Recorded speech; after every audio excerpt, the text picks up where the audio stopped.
വിവാദങ്ങൾക്കിടെ നാളെ ബി.ജെ.പിയുടെ നേതൃയോഗം കൊച്ചിയിൽ ചേരുകയാണ്. ആദ്യം ആ വിവരങ്ങളുമായി വി.എസ്. രഞ്ജിത്തുണ്ട്.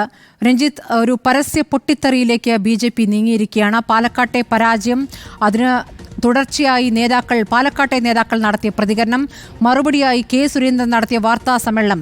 അതിലേറ്റവും ശ്രദ്ധേയമായിരിക്കുന്നത് സുരേന്ദ്രൻ പറഞ്ഞിരിക്കുന്ന 3 പേരുടെ പട്ടികയാണ് നേതൃത്വം ഒരുമിച്ചെടുത്ത് തീരുമാനിച്ച് കൈമാറിയത്.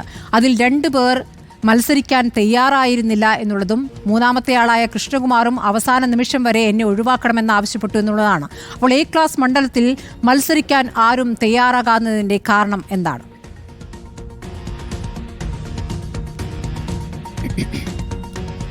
സ്മൃതി, ഈ ഘട്ടത്തിൽ സുരേന്ദ്രൻ നടത്തുന്ന ഈ ഒരു പ്രതികരണം അത് കുറച്ച് അത്ഭുതമുണ്ടാക്കുന്ന കാര്യമാണ്. കാരണം പാലക്കാട്ട് സ്ഥാനാർത്ഥിയാവാൻ പാർട്ടിയിൽ ആരും ഉണ്ടായിരുന്നില്ല എന്ന തരത്തിലുള്ള വ്യാഖ്യാനങ്ങളൊന്നും ശരിയാവാൻ സാധ്യതയില്ലാത്തതാണ്. കാരണം പാലക്കാട്ട് ബി.ജെ.പിയുടെ ഒരു എ ക്ലാസ് മണ്ഡലമാണ്. സ്വാഭാവികമായിട്ടും അവിടെ സി കൃഷ്ണകുമാറിനൊരു ക്ലെയിമുണ്ട്. സി കൃഷ്ണകുമാർ തന്നെ സ്ഥാനാർത്ഥിയാവണമെന്ന് ആരെയൊക്കെയോ ആഗ്രഹിച്ചിരുന്നു. അത് കൃഷ്ണകുമാർ അല്ലെങ്കിൽ മറ്റാരൊക്കെയോ ആഗ്രഹിച്ചിരുന്നു. അതിൻ്റെ അടിസ്ഥാനത്തിൽ കൂട്ടായ തീരുമാനത്തിൻ്റെയൊക്കെ അടിസ്ഥാനത്തിൽ സി കൃഷ്ണകുമാർ സ്ഥാനാർത്ഥിയാകുകയായിരുന്നു എന്നാണ് മനസ്സിലാക്കേണ്ടത്. പക്ഷേ സി കൃഷ്ണകുമാറിനെതിരെ വലിയ തോതിൽ ആക്രമണങ്ങൾ ഉണ്ടാകുമ്പോൾ സ്വാഭാവികമായിട്ടും സി കൃഷ്ണകുമാറിനെ ഒരു സ്ഥാനാർത്ഥി മോഹിയായി അവതരിപ്പിക്കുമ്പോൾ അതിനെ പ്രതിരോധിക്കാൻ വേണ്ടി സംസ്ഥാന അധ്യക്ഷൻ പറഞ്ഞ ഒരു കാര്യമായിട്ട് മാത്രമേ നമുക്ക് ഈ ഘട്ടത്തിൽ അതിനെ കാണാൻ സാധിക്കുകയുള്ളൂ. സ്വാഭാവികമായിട്ടും സി കൃഷ്ണകുമാറിനെ സ്ഥാനാർത്ഥിയാക്കിയത് കോർ കമ്മിറ്റിയുടെ തീരുമാനപ്രകാരമാണ്. കോർ കമ്മിറ്റിയിൽ ഉണ്ടായിരുന്ന കുമ്മനം രാജശേഖരനായിരുന്നു പാലക്കാട്ട് സർവേ എടുക്കാനുള്ള ചുമതല. അദ്ദേഹം സർവേ എടുത്തു. ആ സർവേ എടുത്ത പേരുകളിൽ സി കൃഷ്ണകുമാറിന്റെ പേരുണ്ടായിരുന്നു. ആ പേര് കോർ കമ്മിറ്റി തീരുമാനിച്ചു. ആ പേര് ഇലക്ഷൻ കമ്മിറ്റിക്ക് അയച്ചു. നരേന്ദ്രമോദി ഉൾപ്പെടുന്ന ഇലക്ഷൻ കമ്മിറ്റി കൃഷ്ണകുമാറിനെ അംഗീകരിച്ചു. അതിൽ കൃഷ്ണകുമാറിന് എന്തെങ്കിലും എതിർപ്പുണ്ടായിരുന്നതായി കൃഷ്ണകുമാർ പോലും ഇതുവരെ പറഞ്ഞിട്ടില്ല. അപ്പോൾ സ്വാഭാവികമായിട്ടും കൃഷ്ണകുമാർ വിമുഖനായിരുന്നു എന്ന കാര്യം നമുക്ക് പറയാൻ സാധിക്കില്ല. പക്ഷേ നമുക്കറിയാം, ഈ പേരുകളിൽ തന്നെ പലർക്കും കോർ കമ്മിറ്റിയിൽ അവർക്ക് താല്പര്യമില്ല എന്ന് പറഞ്ഞെങ്കിൽ കൂടി പലർക്കും അവിടെ മത്സരിക്കാൻ താല്പര്യമുണ്ടായിരുന്നു എന്ന് തന്നെയാണ് മനസ്സിലാക്കേണ്ടത്. ഒപ്പം താമരക്കുളത്തിൽ കലങ്ങിയോ എന്ന് ചോദിച്ചാൽ എല്ലാം ഒന്ന് കലങ്ങി തെളിയട്ടെ എന്നാണ് പാർട്ടിയിലെ ഒരു വിഭാഗം ഇപ്പോൾ ആഗ്രഹിക്കുന്നത്. കാരണം കലങ്ങി തെളിയേണ്ട സമയമാണിത്. 2 തരത്തിലുള്ള പ്രശ്നങ്ങളാണ് ഇപ്പോൾ നടന്നുകൊണ്ടിരിക്കുന്നത്. ഒന്ന് പാലക്കാട്ടെ പാർട്ടിയിലുള്ള ആഭ്യന്തര കലാപമാണ്. അത് സി കൃഷ്ണകുമാർ വിഭാഗവും കൃഷ്ണകുമാർ വിരുദ്ധ വിഭാഗവും തമ്മിലുള്ള ഒരു പരസ്പര കലഹമാണ്. ആ കലഹത്തിന്റെ ഒടുവിൽ കൃഷ്ണകുമാറിനെ പരാജയപ്പെടുത്തിയത് തന്നെയാണ് എന്ന് മനസ്സിലാക്കുന്നു. തെരഞ്ഞെടുപ്പിന് ശേഷം ഇതാ ഞങ്ങൾ പണ്ടേ പറഞ്ഞതല്ലേ കൃഷ്ണകുമാറിനെ സ്ഥാനാർത്ഥിയാക്കരുത് എന്ന്, ഇപ്പോൾ തിരിച്ചടി നേരിട്ടിരിക്കുന്നു. ഞങ്ങളുടെ വാക്ക് കേൾക്കാത്തതിൻ്റെ പരിണിത ഫലമാണ് എന്ന് ആ പരാജയപ്പെടുത്തിയവർ തന്നെ വന്ന് പരസ്യമായി പറയുന്നു എന്നുള്ളത് ബി.ജെ.പിയിൽ ഇതപര്യന്തം കേൾക്കാത്ത ഒരു സമ്പ്രദായമാണ്, കീഴ്വഴക്കമാണ്. സ്വാഭാവികമായിട്ടും ബി.ജെ.പി ഔദ്യോഗിക നേതൃത്വത്തിന് വലിയ പ്രതിസന്ധിയാണ്. രണ്ടാമത്തെ കലഹം എന്ന് പറയുന്നത് സംസ്ഥാന നേതൃത്വത്തിലുള്ള കലഹമാണ്. അത് സംഘടനാ തെരഞ്ഞെടുപ്പിന്റെ പശ്ചാത്തലത്തിലുള്ള കലഹമാണ്. അതായത് ബി.ജെ.പിയിൽ ഇപ്പോൾ ഇതാ സംഘടനാ തെരഞ്ഞെടുപ്പ് വരാൻ പോവുകയാണ്. ഡിസംബർ, ജനുവരി എന്ന് പറയുന്നത് സംഘടനാ തെരഞ്ഞെടുപ്പിന്റെ കാലഘട്ടമാണ്. മണ്ഡലം പ്രസിഡന്റ് മുതൽ സംസ്ഥാന പ്രസിഡന്റ് വരെ മാറേണ്ടി വരും. അങ്ങനെ മാറേണ്ടി വരുന്നതിന് തെരഞ്ഞെടുപ്പുകൾ നടക്കേണ്ടി വരും. ആ തെരഞ്ഞെടുപ്പുകളിൽ ഒരു മേൽക്കൈ കിട്ടാനുള്ള ശ്രമങ്ങൾ ഇരു കൂട്ടരുടെ ഭാഗത്തുനിന്നുമുണ്ട്. പാലക്കാട്ടെ പരാജയത്തിന്റെ പശ്ചാത്തലത്തിൽ പി.കെ. കൃഷ്ണദാസ് വിഭാഗം സുരേന്ദ്രനെതിരായ നീക്കം കരുപ്പിടിപ്പിക്കുന്നു, ശക്തിപ്പെടുത്തുന്നു. അതിൽ പാലക്കാട്ടെ പരാജയത്തിന്റെ പൂർണ്ണ ഉത്തരവാദിത്വം സുരേന്ദ്രന്റെ തലയിൽ കെട്ടിവെച്ച് സ്വാഭാവികമായിട്ടും സുരേന്ദ്രൻ ഒരു പരാജയപ്പെട്ട പ്രസിഡന്റാണെന്ന് വരുത്തി തീർത്താൽ അടുത്ത സംഘടനാ തെരഞ്ഞെടുപ്പിൽ അതിന്റെ നേട്ടം കൃഷ്ണദാസ് പക്ഷത്തിന് ഉണ്ടാകും എന്നുറപ്പാണ്. അതുകൊണ്ട് തന്നെയാണ് പാലക്കാട്ടെ ഉപതെരഞ്ഞെടുപ്പിന്റെ പശ്ചാത്തലത്തിൽ കെ. സുരേന്ദ്രനെതിരെ വലിയ പടയൊരുക്കം സംസ്ഥാന നേതൃത്വത്തിൽ നടക്കുന്നത്. ആ പടയൊരുക്കത്തെ കരുത്തോടുകൂടി നേരിടും എന്നതിന്റെ സൂചനയാണ് ഇന്നത്തെ കെ. സുരേന്ദ്രന്റെ വാർത്താ സമ്മേളനം. നാളത്തെ നേതൃയോഗത്തിന്റെ അജണ്ട എന്തായാലും പാലക്കാടെ പരാജയമല്ല. പക്ഷേ സ്വാഭാവികമായും ആ വിഷയം അജണ്ടയ്ക്ക് പുറത്ത് വരാനുള്ള സാധ്യതയുണ്ട്. ഒരു നേതൃമാറ്റം എന്ന രൂപത്തിലേക്ക് വരുമ്പോൾ ഇപ്പോൾ ഞാനില്ല ആ സ്ഥാനത്തേക്ക്, ഞാൻ ആഗ്രഹിക്കുന്നില്ല എന്ന് വി. മുരളീധരൻ ഇതിനകം പ്രതികരിച്ചു കഴിഞ്ഞു. അപ്പോൾ മറ്റു പേരുകൾ ഉയരുന്നുണ്ടോ? സുരേന്ദ്രൻ തുടരുമെന്ന സൂചനയാണല്ലോ പക്ഷേ ജാവ്ദേക്കർ നൽകിയത്.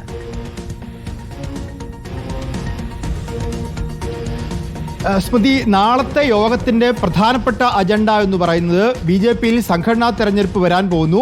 ആ സംഘടനാ തെരഞ്ഞെടുപ്പിൽ വരണാധികാരികളായി 2 പേരെ ഓരോ ജില്ലയിലും നിശ്ചയിച്ചിട്ടുണ്ട്. ആ വരണാധികാരികളുടെയും ജില്ലാ അധ്യക്ഷന്മാരുടെയും ജില്ലാ ജനറൽ സെക്രട്ടറിമാരുടെയും യോഗമാണ് വിളിച്ചിട്ടുള്ളത്. സംഘടനാ തെരഞ്ഞെടുപ്പ് മാത്രമാണ് അതിന്റെ അജണ്ട. ഒരുപക്ഷെ ഈ ഒരു പാലക്കാട്ട് ഉപതെരഞ്ഞെടുപ്പിൽ കനത്ത പരാജയമുണ്ടായ സാഹചര്യത്തിൽ അതിനെക്കുറിച്ചുള്ള വിശദീകരണം പാർട്ടി അധ്യക്ഷന്റെ ഭാഗത്തുനിന്ന് ഒരുപക്ഷെ ഉണ്ടായേക്കാം എന്ന് പ്രതീക്ഷിക്കുകയാണ്. ഈ സംഘടനാ തെരഞ്ഞെടുപ്പ് നടക്കുമ്പോൾ കെ സുരേന്ദ്രൻ ഇപ്പോൾ 5 വർഷം പൂർത്തിയാവുകയാണ്. 5 വർഷമാണ് നദ്ദയും പൂർത്തിയാവുന്നത്. ദേശീയ അധ്യക്ഷൻ JP നദ്ദയും 5 വർഷം പൂർത്തിയാവുകയാണ്. BJPയിൽ ഒരു ടേം എന്ന് പറയുന്നത് 3 വർഷമാണ്.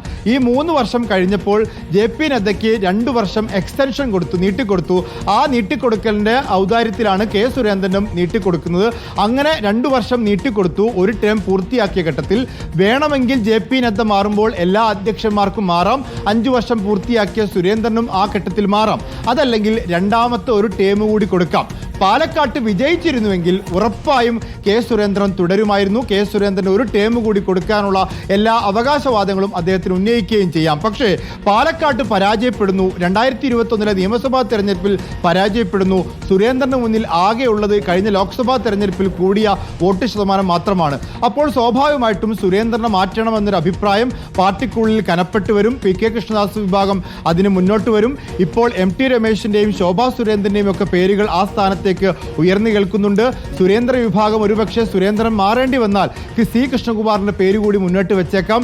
ഏതായാലും നിലവിൽ കെ സുരേന്ദ്രൻ തുടരണം എന്ന് അദ്ദേഹവും ആഗ്രഹിക്കുന്നു.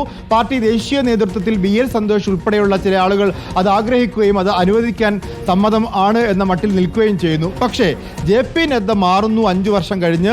അതേ തുടർന്ന് എല്ലാവരും മാറട്ടെ എന്ന് തീരുമാനിച്ചാൽ 5 വർഷം പൂർത്തിയായ എല്ലാവരും മാറണമെന്നാണ് തീരുമാനമെങ്കിൽ സുരേന്ദ്രൻ ഉറപ്പായും മാറേണ്ടി വരും. അങ്ങനെയാകുമ്പോൾ പുതിയൊരു പേര് വി മുരളീധരന്റെ പക്ഷത്തിനും സുരേന്ദ്ര പക്ഷത്തിനും മുന്നോട്ട് വെക്കാൻ തൽക്കാലമില്ല.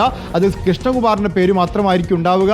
പക്ഷേ മറുപുറത്ത് ശോഭാ സുരേന്ദ്രനും MT രമേശും പോലുള്ള സീനിയർ നേതാക്കന്മാർ, AN രാധാകൃഷ്ണൻ ഉൾപ്പെടെയുള്ള സീനിയർ നേതാക്കന്മാരുണ്ട്. അവരുടെ പേര് പരിഗണിക്കാതെ കൃഷ്ണകുമാറിനെ പരിഗണിച്ചാൽ അത് വലിയ പൊട്ടിത്തെറിയിലേക്ക് പോകും എന്ന കാര്യം ഉറപ്പാണ്. രഞ്ജിത്ത്, ഇപ്പോൾ ഈ സമവാക്യങ്ങളിൽ വിഭാഗീയതയിൽ സമവാക്യങ്ങളിൽ പിന്നെയും മാറ്റങ്ങൾ ഉണ്ടായിട്ടുണ്ടോ? വി മുരളീധരൻ കെ സുരേന്ദ്രൻ ബന്ധം മാറുന്നുണ്ടോ? ഇപ്പോൾ ഈ BJPയുടെ പരാജയത്തിന് ശേഷം ആദ്യ പ്രതികരണം വന്നത് കുമ്മനം രാജശേഖരൻ വിഭാഗത്തിൽ നിന്നാണ്. അപ്പോൾ ഇന്ന് കുമ്മനം രാജശേഖരനാണ് അന്ന് സ്ഥാനാർത്ഥിയെ നിശ്ചയിക്കുന്നതിൽ പാലക്കാട് പോയി അവിടെ ഏറ്റവും പ്രാദേശിക തലത്തിൽ പ്രവർത്തകരുമായി സംസാരിച്ചത് എന്നടക്കമുള്ള കാര്യങ്ങൾ കൂടി ഇന്ന് വാർത്താ സമ്മേളനത്തിൽ സുരേന്ദ്രൻ വിശദീകരിക്കുന്നുണ്ട്.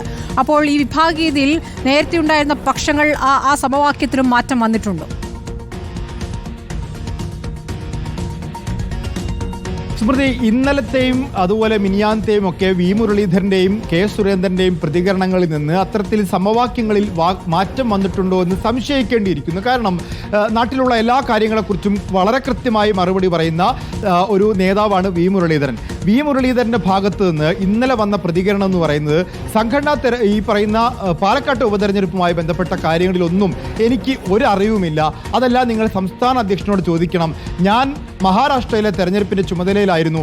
ഇടയ്ക്കൊന്ന് പാലക്കാട്ട് വന്നുപോയി എന്ന് മാത്രം. അദ്ദേഹം ഒരു ദിവസം മാത്രമാണ് പാലക്കാട്ട് വന്നതെന്നുള്ളതും ശരിയാണ്.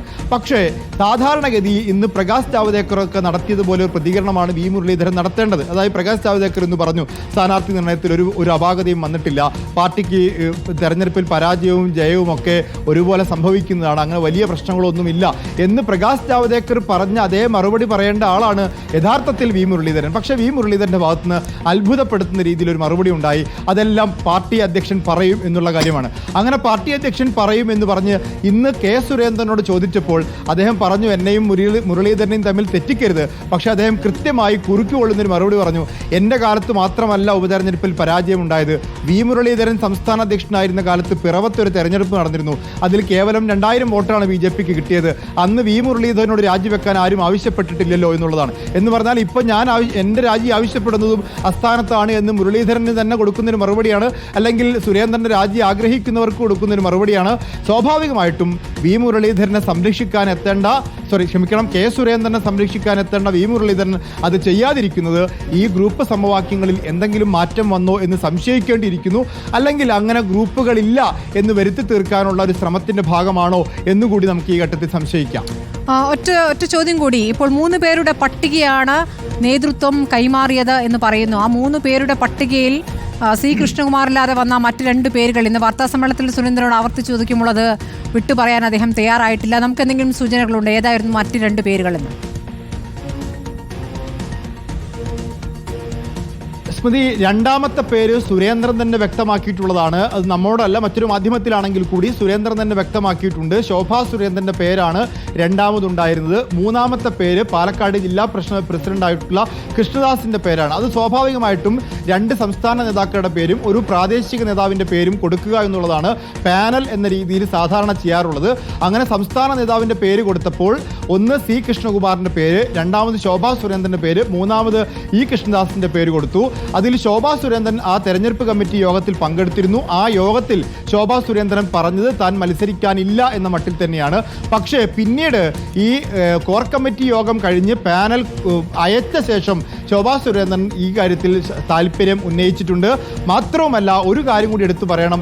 ഈ സ്ഥാനാർത്ഥി പട്ടികയിൽ അനിശ്ചിതാവസ്ഥ തുറന്ന ഘട്ടത്തിൽ സുരേന്ദ്രനോട് മാധ്യമങ്ങൾ ചോദിച്ചപ്പോൾ ഈ പാനലിൽ കൊടുത്ത പേരുകൾ തന്നെ പരിഗണിക്കണം എന്നില്ല എന്നൊരു വാദം കൂടി അദ്ദേഹം ഉന്നയിച്ചു. അതായത് വയനാട്ടിൽ നേരത്തെ പാനൽ കൊടുത്തപ്പോൾ ആ പാനലിൽ ഒന്നുമില്ലാത്ത കെ സുരേന്ദ്രനെ സ്ഥാനാർത്ഥിയാക്കിയിട്ടുണ്ട്. അങ്ങനെ ഒരു കീഴ്വഴക്കം കേന്ദ്ര നേതൃത്വത്തിനുണ്ട്. അതായത് സംസ്ഥാന നേതൃത്വം കൊടുത്ത ലിസ്റ്റിൽ നിന്ന് തന്നെ ഒരു സ്ഥാനാർത്ഥിയാകണമെന്നില്ല, ഒരു സർപ്രൈസ് സ്ഥാനാർത്ഥി ഉണ്ടാവാം. അതായത് കെ സുരേന്ദ്രൻ പോലും സ്ഥാനാർത്ഥിയായി വന്നേക്കാം എന്നുള്ളതാണ് ആ ഘട്ടത്തിൽ സുരേന്ദ്രന്റെ പ്രതികരണങ്ങൾ ഇന്ന് മനസ്സിലാക്കാൻ സാധിച്ചത്. ഏതായാലും പാനലിൽ ഉണ്ടായിരുന്ന 2 പേർക്ക് ഏതായാലും താല്പര്യം ഉണ്ടായിരുന്നു എന്നാണ് ഈ ഘട്ടത്തിൽ പറയാൻ പറ്റുക. അതൊന്ന് സി കൃഷ്ണകുമാറിനാണ്, മറ്റൊന്ന് ശോഭാ സുരേന്ദ്രനാണ്. ശരി, വിശദമായ വിവരങ്ങളാണ് വി എസ് രഞ്ജിത്ത് നൽകിയത്.